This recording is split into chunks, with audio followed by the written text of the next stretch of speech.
মুখ্যমন্ত্রী মমতা বন্দ্যোপাধ্যায়ের অনেক অনুরোধ উপরোধের পরেও বাংলার শিক্ষা খাতে প্রাপ্য হাজার হাজার কোটি টাকা বাংলাকে না দিয়ে বকেয়া করে ফেলে রেখেছে কেন্দ্র সরকার। এর ফলে সামগ্রিকভাবে ক্ষতিগ্রস্ত হচ্ছে গোটা বাংলার শিক্ষা ব্যবস্থা। এরই পাশাপাশি রাজ্য সরকার ও প্রশাসনকে সম্পূর্ণ এড়িয়ে গিয়ে রাজ্যের সরকার পোষিত বিশ্ববিদ্যালয়গুলোতে রাজ্যপালের মাধ্যমে একতরফাভাবে অধ্যক্ষ নিয়োগ করা হচ্ছে। এভাবে আসলে গোটা বাংলার শিক্ষা ব্যবস্থাটাকেই পুরোপুরি পঙ্গু করে ফেলতে চাইছে কেন্দ্র। রাজ্যসভায় দাঁড়িয়ে বাংলার বিরুদ্ধে কেন্দ্র সরকারের বঞ্চনার এই ভয়াবহ চিত্রটাই তথ্য সমৃদ্ধভাবে দেশের জনগণের সামনে তুলে ধরলেন রাজ্যসভার তৃণমূল সাংসদ Ritabrata Bandyopadhyay.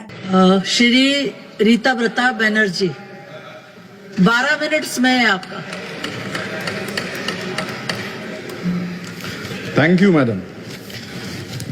As I speak on behalf of my party AITC, I want to mention that education is the basic building block of every society. It is the single best investment that countries can make to build prosperous, healthy and equitable societies. But unfortunately, education for all still remains a distant dream in our country. Since decades, discussions and demands for allocation of 6% of GDP on education continues. Union expenditure on education in the budget has been 0.37% of the GDP, much below the set target of 6% of the new education policy 2020. Ensuring equitable access to quality education is one of the greatest challenges facing the country. 80% of our youth are unemployed. 1 in every 3 youth are neither in education, employment or training. 93% of the workforce contributing to more than 50% of our GDP is employed in the unorganized sector, madam, with no job security, social security and are deprived of statutory benefits. Now, as we discuss education, Honorable Minister is here. Now I want to mention, without any consultation with the state governments, the NEP has been forcibly thrusted upon the states. Our state government was forced to start the 4 years graduation course with interdisciplinary and multidisciplinary framework so that the students of the state don't lag behind or suffer as far as the all India perspectives are concerned. But the huge infrastructural expenditure that the state government is incurring is not borne by the central government. Leave aside the allocation for meeting such huge expenses, the union government is completely silent about the areas from where this huge expenditure will be met. The persistence of the governor as chancellor, this model has caused numerous problems in the governance of state universities. While state governments fund these universities, governors wield substantial power without corresponding accountability. This creates a dual authority system with conflicting demands. Disagreement between governors and state governments, particularly in opposition ruled states, lead to delays in appointing VCs, causing administrative paralysis. These delays affect areas such as the appointment of staff, the implementation of projects and even the awarding of degrees. Now, some governors rely on political interference, often prioritizing the centre's political agenda over the university's autonomy and interest. Allowing governors appointed by centre to control state institutions compromises the principle of federalism. State universities should be fully accountable to elected state government elected by the people.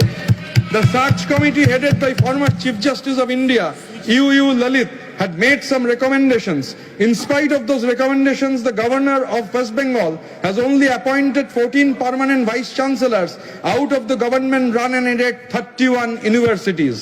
দীর্ঘদিন ধরে রাজ্য সরকারকে এড়িয়ে সরকার পোষিত বিশ্ববিদ্যালয়ের উপাচার্যদের নিয়োগ করা হচ্ছে। যে সমস্ত উপাচার্য সরাসরি যোগাযোগ রাখছেন না, তাদের অনৈতিকভাবে সরিয়ে দিয়ে নিজের পছন্দের লোক বসিয়ে দিচ্ছেন আচার্য।